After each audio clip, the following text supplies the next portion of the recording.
Welcome to the Unfiltered Path podcast, where we explore life's journeys without the constraints of filters. In a world saturated with highlight reels, we dive deep into the true essence of individual experiences, offering our listeners an uncensored glimpse into the triumphs, the struggles, and the transformative moments that define us. Our mission is to provide hope, inspire resilience, and remind you that every path, no matter how windy or rocky, can lead and will lead to growth and enlightenment. Join us as we navigate the uncharted territories of truth and to be moved, be inspired, and discover that you are not alone on this unfiltered journey of life. Hello, everyone. My name is Trinity Baker, one of your co-hosts here on the Unfiltered Path podcast. I am a mindset coach, life coach, mindset hacker, all of those amazing things. And I'm joined here with my co-host. Hi, my name is Danielle Hirsch. I am an aerialist, owner of Aerial Jade. I'm also a teacher. I perform, my aerialists perform. So I'm the hub of the circus. And I'm here with my co-host. My name is Graham Duval. My company is Valued Productions, and we produce and implement video marketing strategies to help your business become more successful. And I am super excited today on our Season 2, Episode 1, to be joined by this wonderful guest. Thank you, guys. I'm Jay Sanborn. I'm Thrive, and I work with small businesses primarily in Maine, New Hampshire, but we're global now. So thanks to the power of Zoom. So just working with small businesses, help them with their digital presence online and helping them organize their businesses and navigate the new world of technology, which most businesses struggle with. So I just really enjoy what I do. So I think I really forgot to drop that bomb on Jay that this is the first episode of Season 2 of the Unfiltered. Yeah, but that's pressure, Jay. that's No pressure. Come on, I'm good. That's what's super exciting about it is on our podcast, we seem to get those natural experiences. So super unfiltered. Yeah. And oh my gosh. So we just filmed a couple of days ago, the last episode of Season 1, and we did so much reflection. And so since then, in my mind, I've been thinking like how excited I am for all of our future podcasts, because I feel like I personally gain. I know we're in this for the listeners. Like we love you and appreciate every single one of you listening here today. But personally, I get so much from every single podcast. So much. I feel like I'm always in a professional setting, like even when I'm an aerialist and not in a professional setting, right? So I'm always have to be in that space. So a lot of my story isn't PG. You know what I mean? So, and that can really value and enrich an adult or even a young adult's life. Especially as an athlete, I can really kind of relate and a businesswoman. So I like having that space to be authentic and a little, how it really happened, how we really got to success, like that's rainbows. And I think sometimes, icons of their art or celebrities to the extreme, they almost have to become this perfect version of them all the time. And then when something bad happens, people are like, oh, no, we wouldn't have let them tell us authentically that they're kind of messed up humans too. You know what I mean? And so I don't want to have a career like that. So the podcast is giving me that place where I can be like, no, I'm all of it. Exactly. You're doing it, right? Yeah. It's a great point you bring up, Danielle, where like how we got into this and like the journey and whatnot, which I'd like to learn a little bit more about you, Jay, and like how you got into this and like what's going on with you. So I made the transition and so I didn't speak to this yet, but I was in public service. I was an EMT for 35 years in law enforcement, whatever, right? And I taught school for 12 and just whatever, right? Did all of those things, but I knew that there was always something I was destined more for. And I always had this thrill for sales and I enjoy working with people. And so my wife and I in 2015 started our own business. And being a new business in Maine, as you guys probably know, it's tough, right? We've all been there. Mm-hmm. And so I had no idea what I was doing, coming from the world of nothing, right? And So just knowing that, okay, I need to learn. And how do you learn?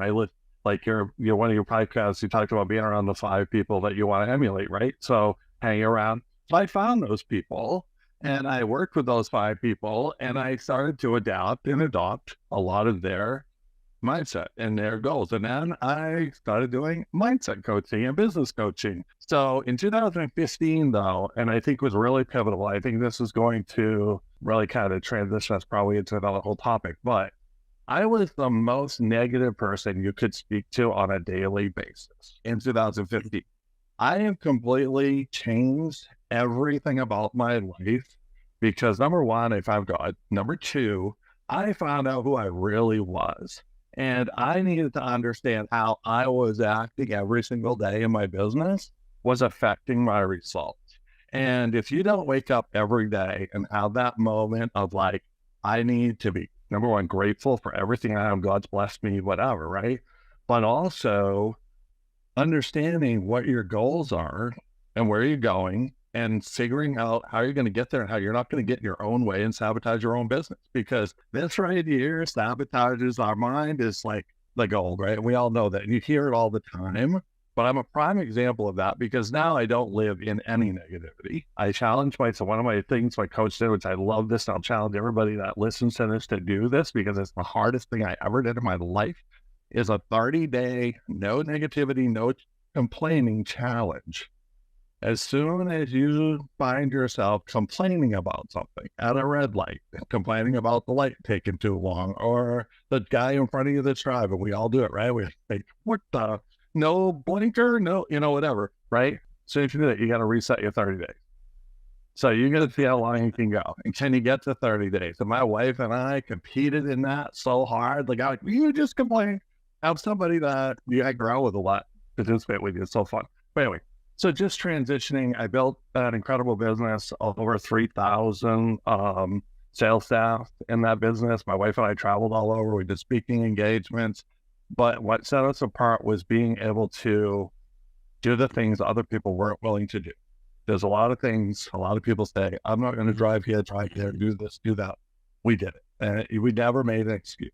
Just living every day, not having those excuses. And that's how I became successful. And then I decided I wanted to, that business we still have and we still build and still pays us extremely well. And my wife manages most of that while I do my Thrive thing. And I love what I do with Thrive. So this is where I always wanted to get in working with small businesses. So this is kind of like right up my alley. So that's where I came from. Yeah. Love that, Jay. And you heard it, listeners, 30-day challenge. We're challenging you to go do this. No negativity for 30 days. I'm going to try this as well. So we'll check back with everybody. Accountability partner. Yeah, absolutely. It's harder than you think. Accountability to this podcast.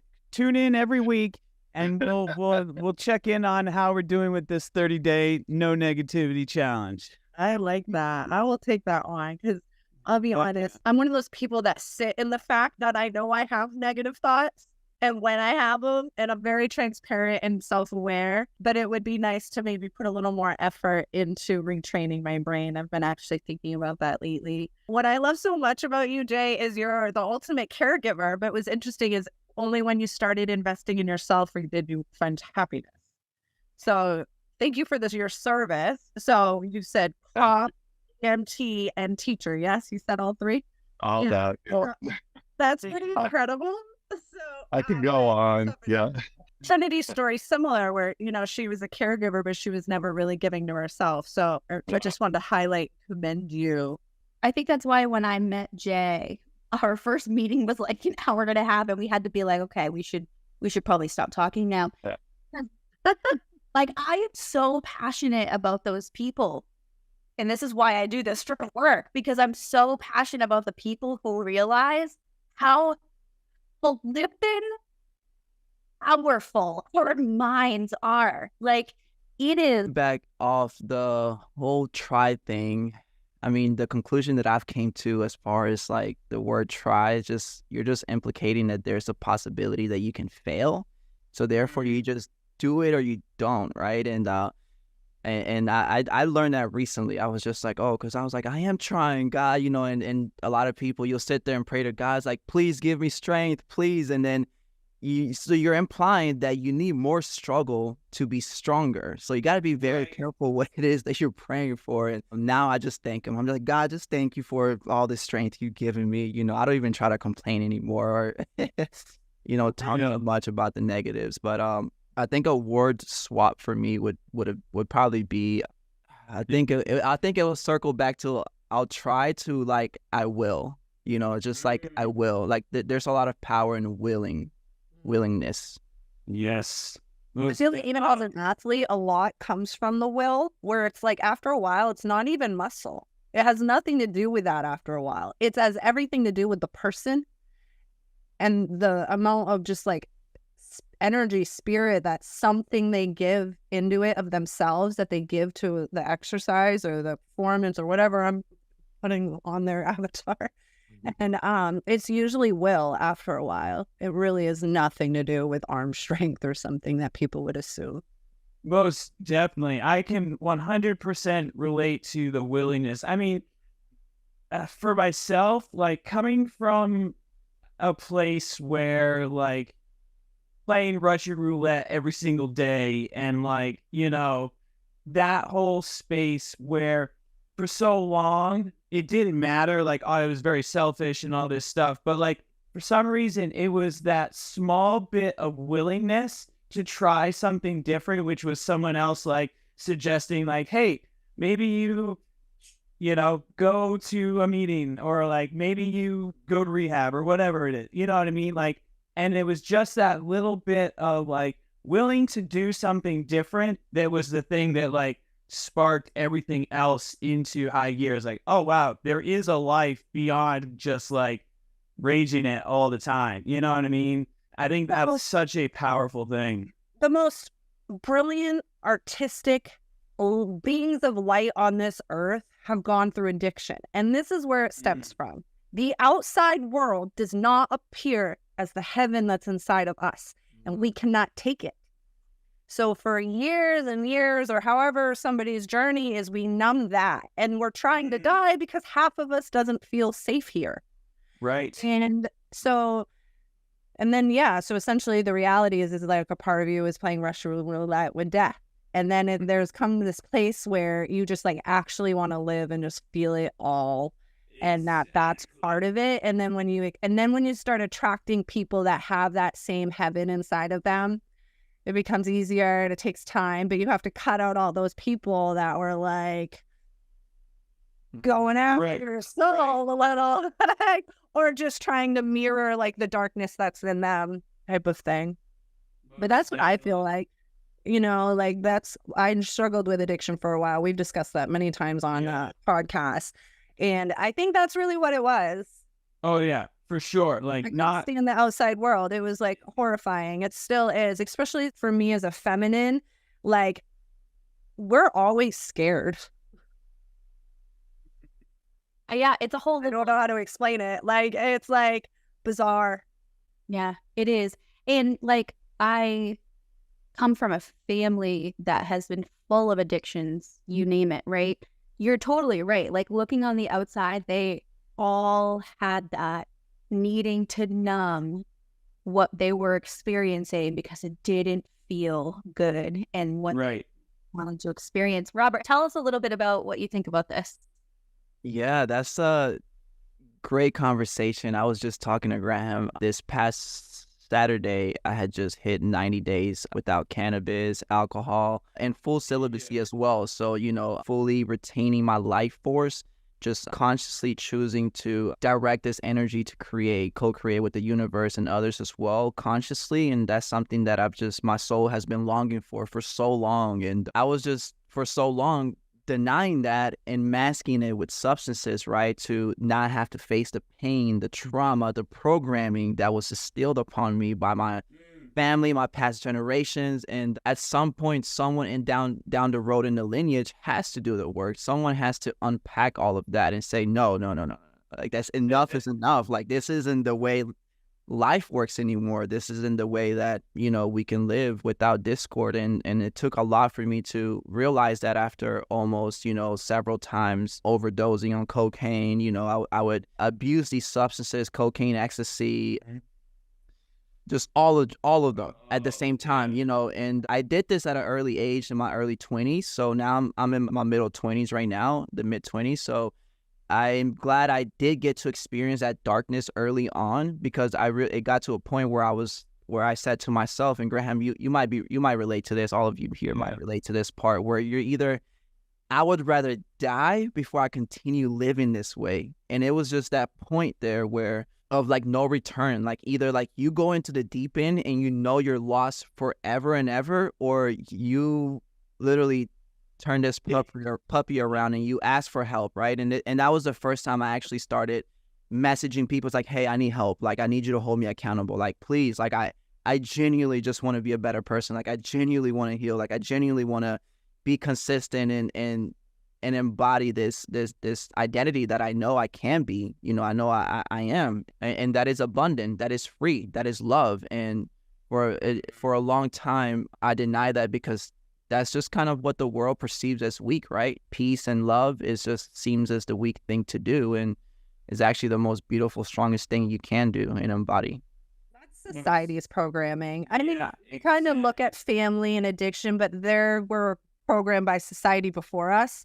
Your age in particular, that's where my struggles were at as well. So I commend you for making such like a mature decision of self-awareness. Like, that's awesome.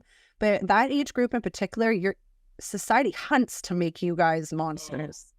Like, that is in every other rap song that's on the radio that my kids can hear, but the world pretends like that's okay. And then when you become that person, oh, they're a mess. They came from XYZ, or, it's real shame, because we're literally so obviously programmed to become those things. So to make it out at such a young age, you're doing really well. I recommend celibacy. I've not talked about this on the podcast, but you brought it up, so I guess I'll share. I'm at 7 years. So when I found myself as a single mother pregnant with my second child in a row, I took accountability. I was like, I can point the finger at this dude all I want, but I found myself with this dude all I wanted. So I took some self-accountability there and realized that it was probably like teenage year wounds, I suppose, being like repeated in a cycle. Mm-hmm. So I have practiced that. And while I don't recommend it, like if you're in a relationship or something, however, I do recommend it when you're not. How can you practice self-love when you're aimlessly, even if it's just the friend I've been effing for on and off for however many years. Well, okay, you have no boundaries, no emotional accountability or responsibility for that human. And you're giving parts of yourselves to them. You're pouring into these other vessels, casually. And that's how we're trained to be. I danced before. I don't actually carry shame about it because I'm a performer. I was like Britney Spears, but just with pasties on. But you're subjected to an environment and people, and then other women. Like, I've seen some stuff, and we're all trained to be that way in the most popular way. Right. Like from Nicki Minaj to CW TV to most programmed to be just like promiscuous, raunchy little shits doing drugs. And that's what's cool. I totally relate. So long to come out of that. Like, I thought it was 30s. So to say that you're in your mid 20s and you've already come to that awareness, like, you are so far ahead. Yeah. So far ahead. Totally. Yeah, I totally relate with that. The whole idea of like those environments that are like programmed through society, like mine was through the music world, being, that whole sex, drugs, and rock and roll kind of vibe. Like, oh, we're going to go, like, it's the cool thing to do of like expanding the minds and like getting down and all this stuff, and next thing you know, you're at that point, like you were saying, Robert, in the deep end where it's like, holy crap, like one more step and I'm like going down into the water, like deep, no coming back. And yeah, being able to come out of that is like such a powerful thing. And like, now because of that, it was like, oh, it's the cool thing to do to rage and party. And like now it's like the cool thing to do is like accept the love and the light and spread that and have that gratitude and just like be in this experience that we call life. It's just such an amazing thing. It all goes down to recognizing patterns that don't serve you, right? Like that's I do with clients. Like they don't even recognize their patterns. And so sometimes it takes that outside person to come in and say, these are the patterns that are keeping you where you don't want to be. How do we slowly 1 millimeter shift with accountability and support and guidance, make it so that they do support you? And so people think that you have to go like, I'm sure some of our listeners here, just because of how society frames our minds, is that when you think being sober, giving up drugs and alcohol, celibacy, whatever the conversation is, right? You might be thinking to yourself, oh, well, I got to stop having sex, I got to stop drinking, and I got to stop all the drugs tomorrow. It doesn't like no. we have to, and like we have a lot of people saying like, I've done that and that doesn't work. And so what happens is we have to first recognize that that doesn't work. Like I've had so many conversations with other coaches that say, we have to stop doing what doesn't work. And the 0 to 100 of swapping those things that our identities connect with, it doesn't work. And so when you slowly, like, let's say, you know, you do drugs, you have a lot of sex, and you drink a lot of alcohol, like, what is one little shift that you can start today that is going to put you on track for where you ultimately want to be, which, you know, everyone's different, right? And so I encourage you, if you're listening, don't think it has to be this 0 to 100. And I would love for... So, you know what I mean? So it's kind of like, so I don't think we could change the world with a positive mindset. I agree. Because I think the world, which... Yeah. I think like statistically, if you like divide the world into this big box, like those terrorists and bad people are going to do what they're doing anyway. So if it's 10% and the other 90% of the world is stepping into like their true self, making impacts in the world, you know, doing more positive things, you're gonna, I think, I'm not a statistic like the big educational major here, okay? But I think that the median there would still shift in the right direction. Most definitely. I totally agree. I just, at that... I do not. Yeah. I think it would. I just, at the time when you were saying it, I'm like, man, you could have these people who to them have these horrible things and they're living in their like positive mindset being like, yeah, you know, this is positive, like, you know, and like, what would that do?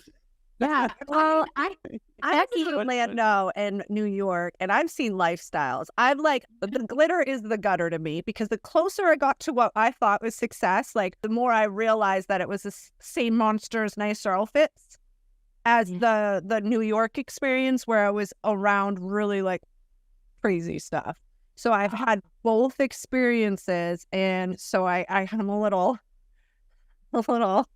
hard to be passive on that. Like I've seen some stuff. Yeah. And yeah, people's positive mindsets are like Different. torture to someone else. yeah, totally. Oh, 100%. Like my husband would agree with that. If I made him journal as much as I journal, he would think it's legit torture to him. Okay, I'm sure of that. I did from a nurse, mom, with all of the history that you just shared with us today, Becky. What is your perspective on like one thing you would want to share with the world? I think to be mindful, to just pay attention, because that to me is the root cause of a lot of unhappiness. It's also the root cause of mistakes. It's the root cause of arguments. It's the root cause of lots of stuff. So people just, you know, slowing down and really just being present in the moment will help them, you know, like thoughts bubbling up in terms of what do they really want? What does happiness really mean to them? What is this person really trying to say to me? You know, mindfulness, I think, would solve a lot of troubles. Yes, I totally agree.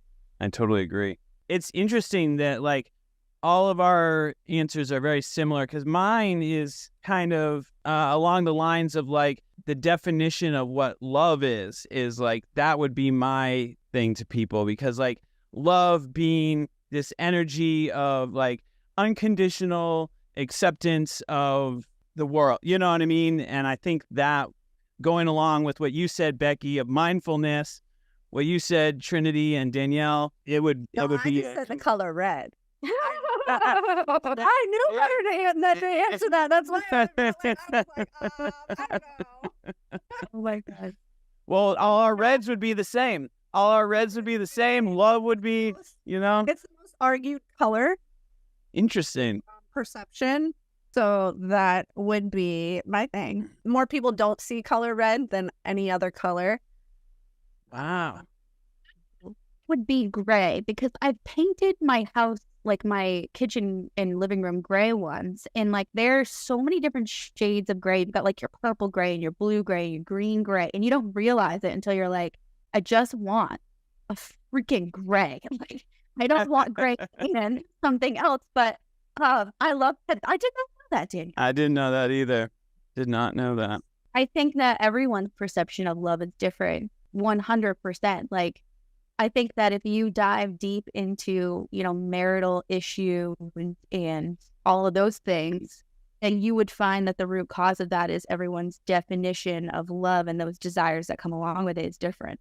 And self-love is different. That's where it's rooted in. And the whole like it's an energy, you know what I mean? Like unconditional acceptance of, you know, what is. And that, like, when you have that energy, like, that's that love that you put out into the world, that you can have relationships with people, that you can have the relationship with yourself. And when that happens, you know, you get that mindset shift like you're talking about, Trinity, and then can have that mindfulness that you focus on, Becky, and, like, your world just changes. And when your world changes, everything else changes, you know? It's... such a cool concept. Yeah, and then you attract different things to your life. Exactly. Yeah, so you guys know about vibration, I'm sure. You know, like people that operate at a lower vibration, anger, shame, lower vibration emotions, you know, they can tend to get sick more often. They can tend to attract yucky things more often because really, that's where they're focusing on, versus people that they spend more time in happiness, love, celebration. They attract different things to their life. Most definitely. Yeah, I totally agree. And like vibration, I love that whole concept too, because as a musician, you know, being a very musical person, like the idea of vibration and like that concept, it just really resonates with me a lot. Like, you know, all our cells are moving, you know, everything is moving and vibrating at frequencies. And like, when you can tap into that, like you said, Becky, you start attracting those different things into your life that align with what the goals in your life. And also too, like maybe it's, the thing that you're attracting is a tough thing so that you can learn that lesson of like, you know, what's going on. Because like that's the level that you're at that time. You know what I mean? 100%. Yes. And then I've also noticed, you know, you'll tend to start to repel the people that are at a lower vibration or the situations or whatever. And so it's very interesting. So, you know, obviously I have work to do. I am not perfect. I work on myself every day. I don't want to make it sound like I'm perfect. But when you get to this state of mind and you look at the general population, the overwhelming majority is they're scared or they're unaware or a little bit of both. I mean, it's the overwhelming majority of people that are not waking up every day and wanting to live their life. Most definitely. And I'm hoping that this conversation and this podcast can help shine some light on, you know, the ability, like that we can connect. We're humans in this world to connect with each other and, like you said, Trinity, be our best selves. And hopefully this podcast helps shed some light on that. Maybe it wakes a few people up. I don't know. Yeah, I hope so too. I hope that this podcast inspires people to know exactly what Becky just said. Mm-hmm. We all have very much work to do, but the reality is that regardless of what career path you're on, what you're, if you're a mom or a wife or a husband or a dad or whatever it is, we're meant to constantly work on ourselves until the end of our life. Even life, like, I've taken care of, Becky, you too, so many patients at the end of their life. Also had family members pass away where I was there taking care of them. And, what's really amazing, I think that one thing that's opened my eyes to is that, like, that is really never done, because even at the end of your life, you are reflecting, you are processing, you are building deeper connections with those who you want to be around at the end of your life. And so, that's just a few things, but I think that what commonly I hear from a lot of people is like, why is it still so hard? I'm doing all the work. Why is it still so hard? When that's just a focus shift. It's not hard, it's effort. You choose what effort you put in, and that's gonna bring you either up or down. You choose one. They're both as hard. Waking up and No. All right. So the three of you look like that you've been together forever. Like, I absolutely love this. Yeah. My heart feels that way. My heart, Same here. Natural connection to Graham and Danielle in like a way that honestly I've never experienced. It sounds weird, but I do feel very deep intuitive connection, like in different ways, like not just business, but like that authentic self, that personal development, that like shitstorm. And I know that I could call one of these two, like, when my business is a shitstorm and I want marketing advice or direction, Graham is there. Like, when I need to just be like, Danielle, my life is a shitstorm right now and I need an ear, Danielle is there. Like, so different than relationships that I have in my life. And not that I don't have that with other people, but like that genuine, you can feel the genuine care in the room. Yeah. So BNI structure made it so we saw each other once a week. Then we all outgrew what we were doing and changing roles in our lives, businesses, all these things last year. So we created something that made it so we could see each other once a week. What's interesting is it's been a chunk of change. We started this in October, right? Am I correct? Okay, so Yep. This is 9 a.m. on the very day we're the busiest. And yet we show up. Sometimes I look like this. And I'm here, you know what I mean? Like, it's not the most comfortable time for me. And we just do it. Or when there's a situation where we need to reschedule, there's just very little, we just keep showing up for ourselves and each other. And it creates like a certain trust. But I do have like an intuitive sense of success. And I've felt this for a while because Trinity was in a newspaper with me. Graham got my testimonials and helped me build my website. There's such a foundational piece of who we are that it just felt smart. And recently, I have to say, I've seen a lot of BNI members with podcasts popping up. I noticed that too. I can't help but feel like we've inspired, and which is amazing because they all offer amazing things, and more the merrier. But it's nice to know that we kind of inspire that because it makes sense that, these power groups are collecting and that they need to be out there for more people like them to see. And it's nice to know that we inspire that, but it's definitely the BNI. But we needed to keep our weekly meeting. Exactly. Actually. I have people ask me all the time, like, what is that magic? What is that peace? What is that moment that you actually build these relationships or build this trust? And I have such a hard time. I have such a hard time in general telling somebody what BNI is like before they actually visit a chapter, right? Because it kind of sounds weird when you try to describe it to somebody. But then you take it to the next level and they visited the chapter and they see it. And then you're like, then there's this moment of like magic. And then they're like, oh, she's really lost her mind. Right? And watching you guys do this and knowing that you didn't know each other before, and that's that magic that I just want. I need to be able to put into words and figure out how to describe.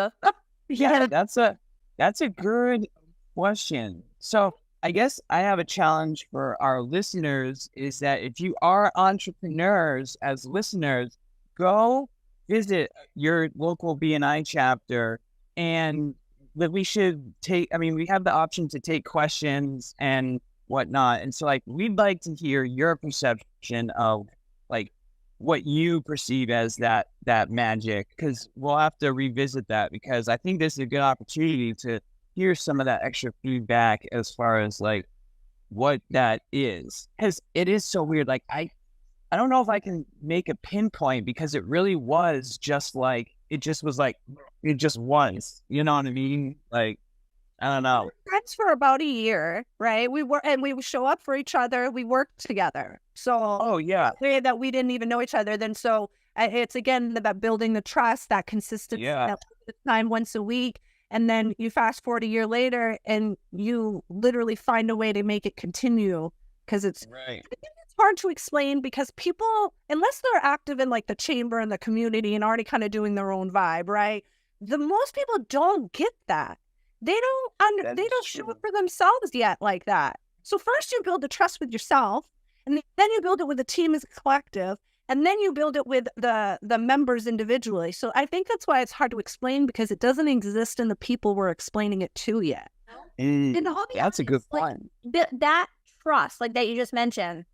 I mean, my relationship with Graham blows my mind. Okay, and in 17 years of business, like I pay for services that I don't know how to do, right? Like you pay someone to do your payroll, you pay someone, right? So all your business services, something I've never in 17 years paid for or allowed somebody to do is any type of marketing for me, because like that's my world. I'm a do-it-yourselfer. I'm going to figure it out. I'm going to learn it. It might not be the best, but I'm going to do it. Graham is the first person I have paid to do any type of marketing for us.